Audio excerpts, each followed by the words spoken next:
순환의 한 주간 이제 앞두고 우리 예수님께서 예루살렘에 입성하시기 전에 자신이 오셨던 목적 그대로 이 여리고 사역에서, 이 여리고 성에서 큰 사역 또한 이 은혜를 베푸시니 두 가지입니다.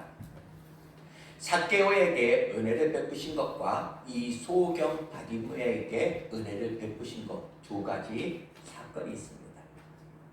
여리고에 들어오셔서 삭개오를 만나 그에게 구원의 어떤 감격을 주셨고 또한 고백을 받아내셨고 삭개오의 그 집에 유하기도 하셨던 그 주님이 바로 오늘 또 하나 이 예루살렘에 입성하시기 위하여 이 여리고를 가시는 그 과정 중에서 우리 예수님은 한 사람의 그 앞을 지나게 됩니다. 오늘 성경은 디메오의 아들 바로 소경 바디메오라 이렇게 이야기합니다. 디메오의 아들. 디메오라는 말은 소경이라는 이야기입니다. 그러니까 소경의 아들 바로 소경 거지 바디메오다라는 이야기입니다. 바디메오 그의 명함을 쓴다라면 뭐라고 쓸까? 이대째 소경이요, 이대째 거지요. 어쩌면 지금까지도 또한 앞으로도 희망이 없는 그런 절망의 그런 모습입니다. 주님이 오늘 그 앞에 지나시고 계신다라는 사실. 의외로 예수님이 가시는 길목에 있던 그런 사람들 늘 그렇게 절망이었던 절망 속에 있었던 그런 사람들임을 우리는 알 수가 있습니다. 사마리아 여인이 그랬고 베데스다의 그 연못에 주저앉아 있던 그 사람 환자도 그랬고 연루증 여인도 그랬습니다.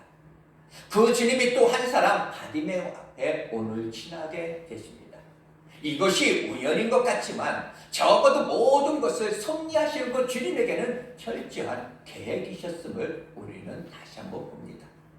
바디메오 앞에 지나가시는 주님의 그 마음은 어떠하셨을까? 바디메오에게 이 기적을 계획하시고 이 바디메오 앞을 지나가시면서 주님의 마음은 어떠했을까? 바디메오야, 나를 불러. 너는 나를 불러야 돼. 구하라 주실 것이요 했던 그 주님이 너는 내게 부르짖으라 내가 네게 응답하겠다 약속하셨던 그 주님이 남다른 마음으로 귀에 옷자락을 잡았던 그 여인에게 남다른 주님이 되셨던 그 주님, 여러분은 혹시 그 주님을 오늘 필요로 하지 않으십니까? 주님은 주님을 바라보는 모든 사람들에게 단순히 어떤 호기심의 어떤 주님이 아니라 구경꾼에서 보여지는 그런 주님이 아니라 적어도 주님이 원하시는 그 주님은 능력입니다. 능력이길 원하셨다라는 사실입니다.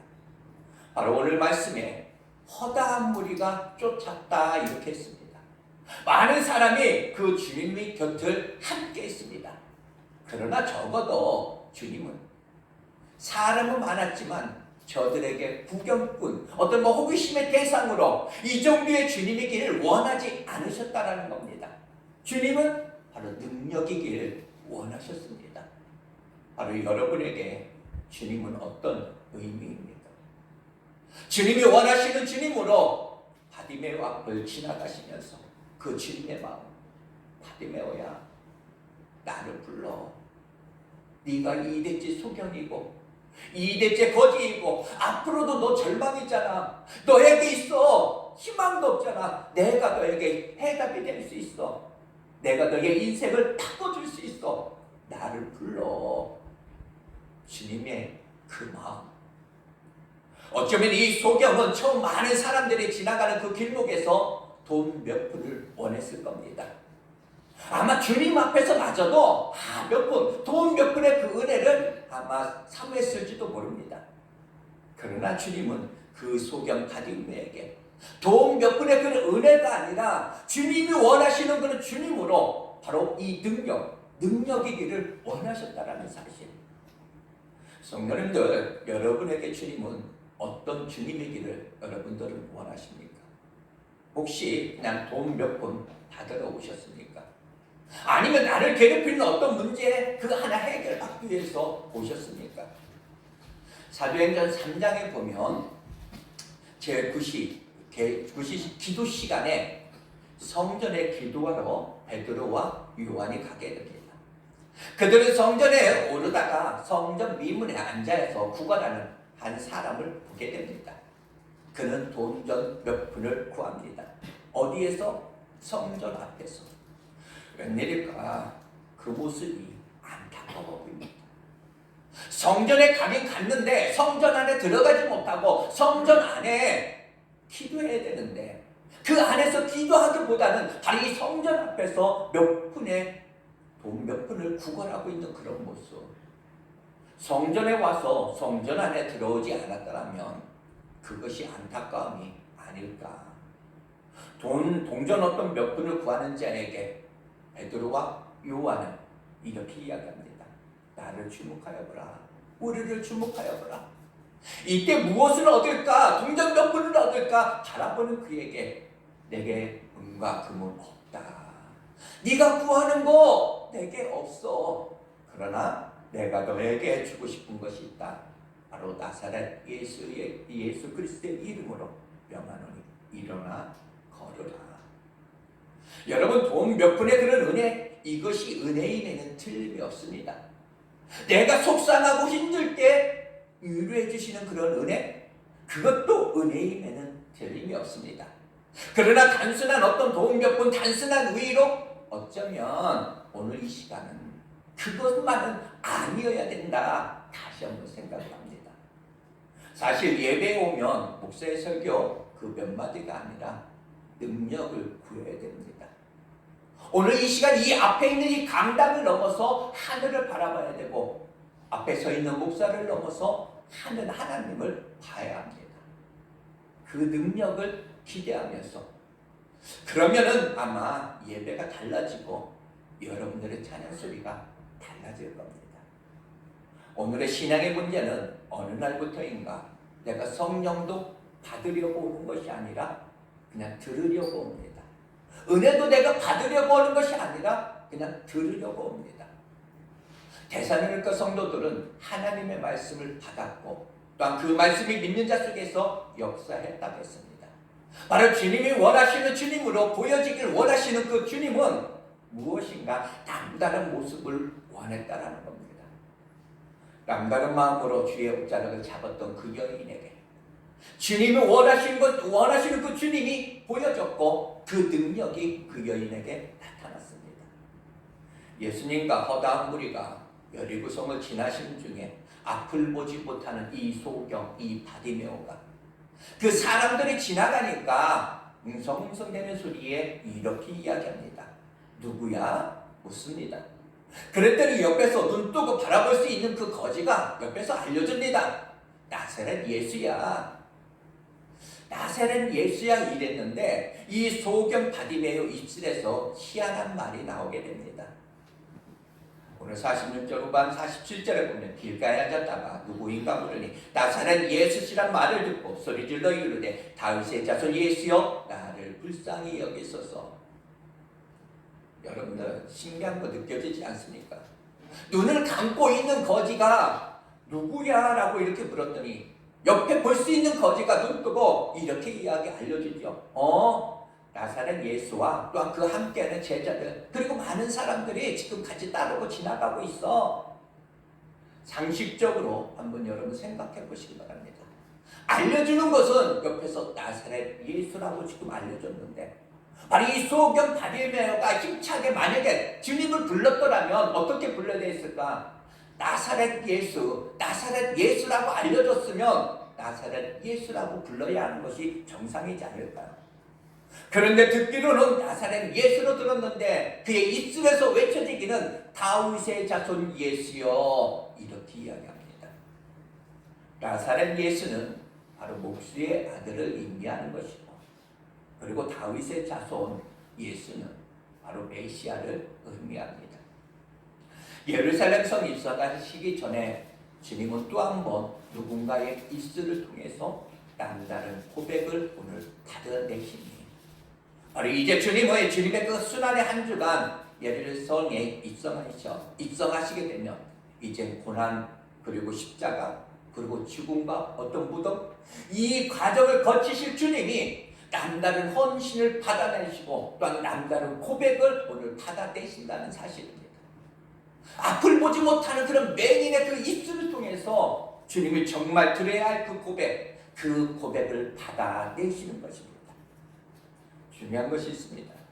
여러분, 큰 기적, 어떤 기적에는 남다름이 꼭 필요하다는 겁니다. 우리는 기적을 바라보지만 늘 우리는 남다르기보다는 어떤 남다른 기도보다 누구보다 내가 남다르기보다는 늘 그 안에서 그냥 머물면서, 여러분 혹시 그냥 옛날 공부, 혹시 학생들 공부 하나도 안 하고 게임하고 TV만 보던 학생이 나 오늘 점수 잘 나오기를 바라고 점수 잘 나기를 내가 원하는 어떤 그런 아들처럼 우리도 오늘도 이 생각은 점수를 잘 받게 하지만 어쩌면 우리가 그 생각을 하고 있는 건 아닌가. 우리가 주님을 기대하면서 나 자신이 달라야 돼, 이 마음을 놓아버리고 있는 것은 아닌가. 들려오는 것 나사렛 예수라고 이렇게 들려줬는데 바로 그 입술에서 외침은 다윗의 자손 예수요. 더 많이 내가 들었기에, 내가 더 좋은 소리를 내가 들었기에 능력이 나타나는 것은 아닙니다. 더 좋은 설교의 어떤 내용을 전하고 더 좋은 설교의 내용을 내가 들었기에 능력이 있어졌다? 아니라는 겁니다. 주님은 역사하시려면 오늘부터 희한하게 역사합니다. 놀라운 것은 이 소경 바디메오가 어떻게 이렇게 표현할 수 있었을까? 소경 바디메오가 똑똑해서? 아니요. 100% 주님의, 어찌 보면 이것은 100% 주님의 은혜입니다.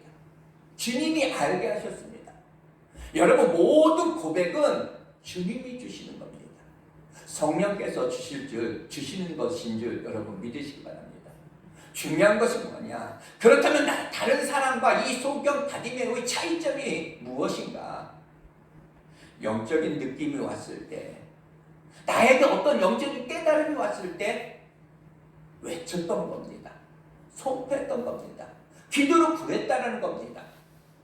이렇게 생각을 해보죠. 주님께서 당신이 메시아임을, 다윗의 자손임을 이 바디메오에게만 느끼게 하셨을까? 바디메오에게만 어떤 감동을 주님께서 주셨을까? 아니라는 겁니다. 더 많은 사람에게 이 느낌을 주었을 겁니다. 그래서 사실은 많은 사람들이 아마 그 곁을 따르고 있지 않았을까. 그런데 오늘 이 바디메오에게 다른 사람들이 느끼는 대로, 다른 사람들이 옆에서 이야기했던 대로 저분이 메시아가 아니라 나사렛 예수야. 저분이 그리스도가 아니야. 이런 어떤 느낌이 이 바디메오에게도 있을 수도 있었다는 겁니다. 그런데 오늘 이 바디메오가 자기 안에 있는 어떤 작은 어떤 깨달음, 작은 어떤 느낌, 작은 어떤 감동 앞에 입으로 오늘 다윗의 자손 예수여 이렇게 선포하며 능력이 그것이 되게 했다라는 사실입니다. 모두에게 느낌은 있었고 모두에게 감동을 주셨을 터인데 내 안에 누구보다 크게 내가 믿어서가 아니라, 내 안에 어떤 대단한 어떤 깨달음이 있어서가 아니라 내 안에 작은 믿음, 겨자씨만한 그 믿음, 그것이 믿음 되어서 입으로 다시 한번 내가 선포하며 외치며 이렇게 하다 보면 내 안에 악한 것들 다 떠나가게 하고 주님의 그 능력이 다룰 수도 있다라는 사실입니다. 여러분의 내 믿음이 혹시 어떤 그냥 의심하는 연약한 믿음, 또는 안 믿어지는 그런 어떤 연약함에 대해서 여러분 스스로 이상하게 생각할 필요는 없습니다. 그러나 중요한 것은 그 작은 믿음으로 여러분들이 오늘 이 시간에 또 나왔다라는 사실입니다. 그래서 오늘 남다른 마음으로 우리는 부르짖는 겁니다. 바디메오가 남다른 마음으로 정말로 다윗의 예수여 나를 불쌍히 여기소서, 여기에 기적이 있었다라는 사실. 여러분, 여기에 우리가 지금 무너지고 있는 것은 또한 노래가 아닌가 외쳐야 된다는 겁니다. 다윗의 자손이여, 다윗의 자손 예수여 나를 불쌍히 여기소서. 여러분, 이 소리를 과연 주님만 들었을까? 많은 사람들도 다 들었다는 겁니다. 그러니까 사람들은 아마 이 바디메어가 그렇게 불렀을 때 많은 사람들은 아마 그것을 싫어했을 겁니다. 그러나 주님은 따라다니는 그런 사람들을 원하는 것이 아니라, 묵상하는 그런 사람들을 원하는 것이 아니라, 오늘 이렇게 부르짖는 그런 사람, 그 사람에게 기적을 주신다는 거, 이것이 다릅니다. 내 안에 작은 겨자씨만한 것을, 그것을 가지고 내가 부르짖으면 이 영적 반응에서 어찌 보면 충돌이 일어날 수도 있습니다. 외치는 그런 외침에 사람들이 뭐라고 말합니까? 48절에 보면 많은 사람이 꾸짖어 잠잠하라. 그가 더 크게 소리질러 이르되 다윗의 자손이여 나를 불쌍히 여기소서. 바로 이 영적 반응에는 충돌이 있을 수가 있습니다. 많은 사람들이 꾸짖어 잠잠하라 이렇게 이야기합니다. 왜? 자신들이 말하는 예수와 다르다는 겁니다. 와, 저것 봐. 우리가 말하는 예수와 다르게 다른 예수를 말하고 있네. 우리가 불러보지 못하는 그런 방법으로 지금 부르고 있네. 그래서 그냥 따라다니던 그 사람들이 이렇게 이야기합니다. 조용히 그냥 따라다니면 되지. 왜 이렇게 요란스럽게 부르짖어? 조용히 그냥 믿으면 되지. 왜 이렇게 유별나? 여러분, 조용히 따라다니면, 묵상하면서 따라다니면 어찌 보면 자신들의 모습에게서는 폼이 날 수 있죠. 멋있는 척 할 수 있죠. 그러나 기적은 없다라는 사실입니다. 바로 이 기적은 별난 어떤 믿음, 별난 어떤 기도, 별난 어떤 외침, 별난 어떤 태도, 여기에 기적이 있습니다. 주여, 남다른 마음으로 예배하게 하소서. 나의 입술에서 찬양하는 그 모습도 그냥 남다르게 하소서. 우리가 교회 안에서 찬양할 때도 간절히 찬송하는 겁니다. 어느 날부터인가 노래방 가서 외치는 그 외침보다 안 합니다. 그냥 조용히 하려고 합니다. 남달리 외치는 그런 사람 보고, 남달리 기도하는 사람 보고 조용히 하라고 합니다. 오늘의 교회가 아마 전부 이 모습으로 되어버리는 모습, 안타깝기도 하죠. 누구의 문제도 아닙니다.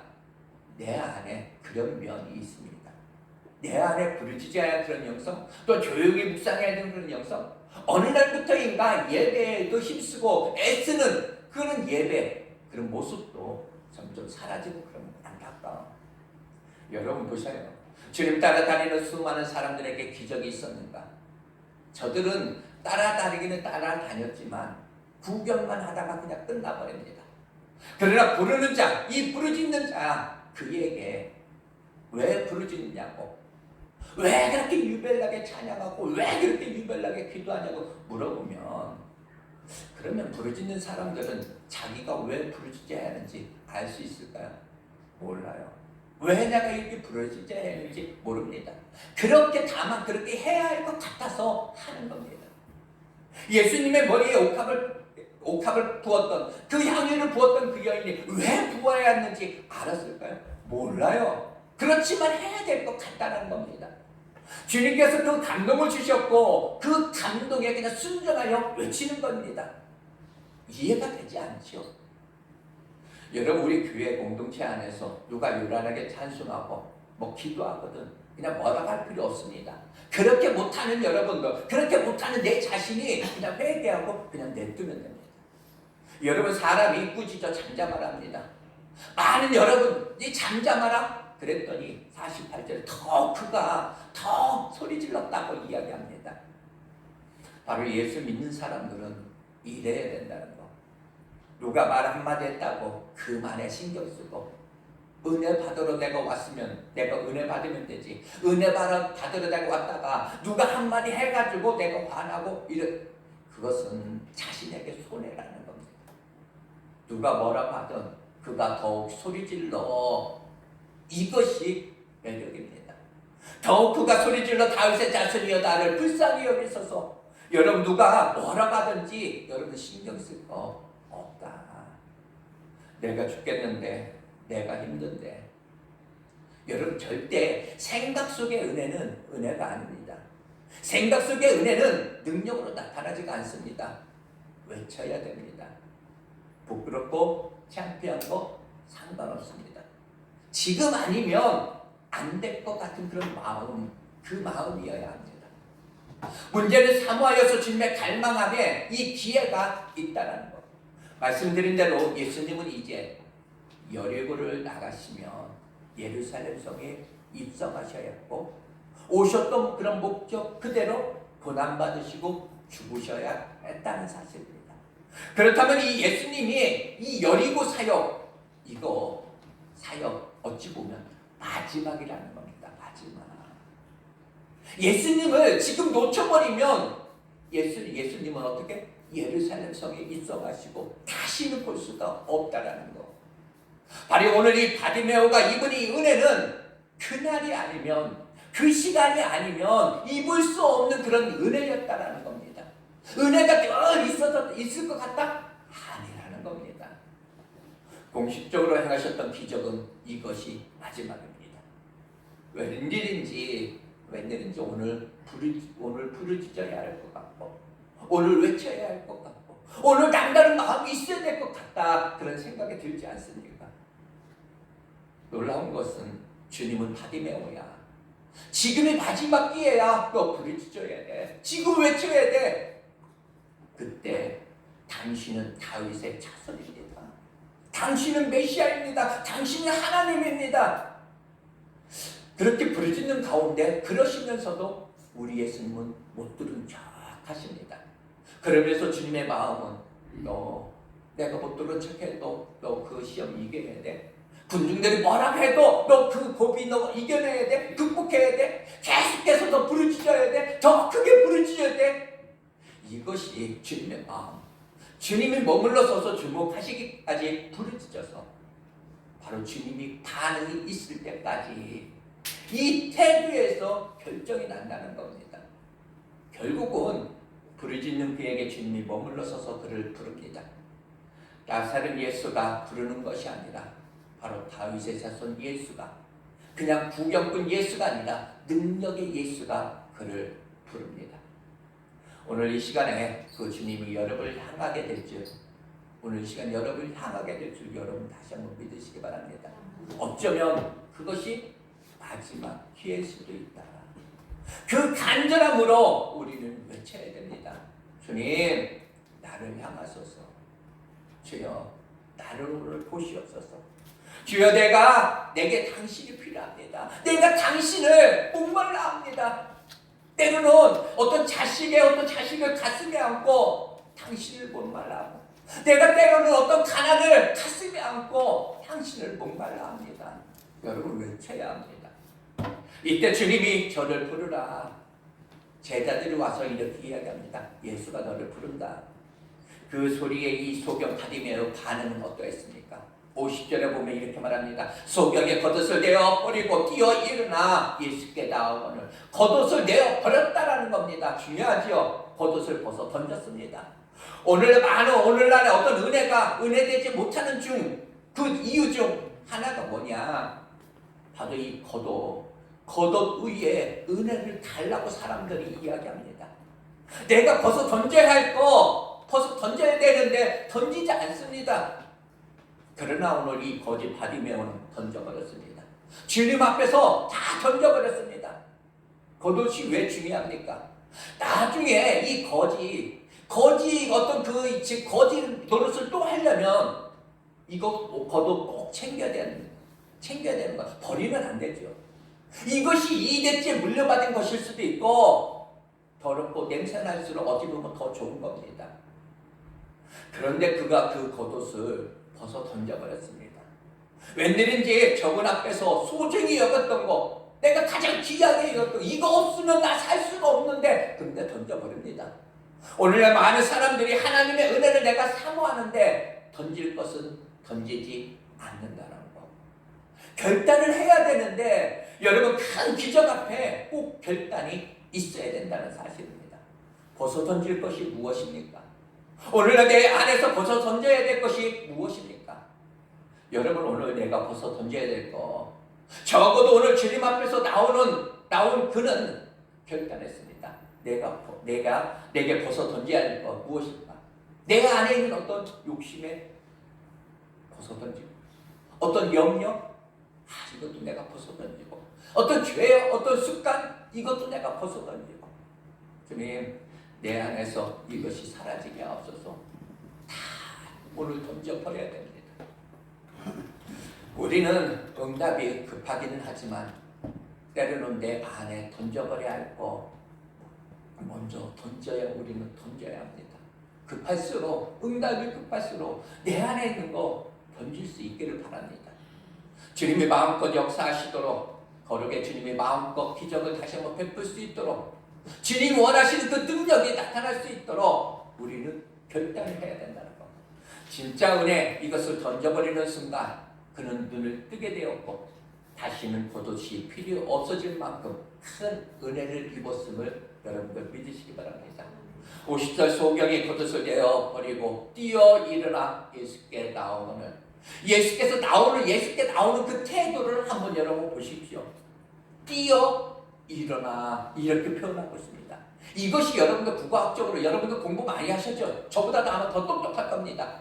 국어학적으로 이것이 표현이 맞습니까?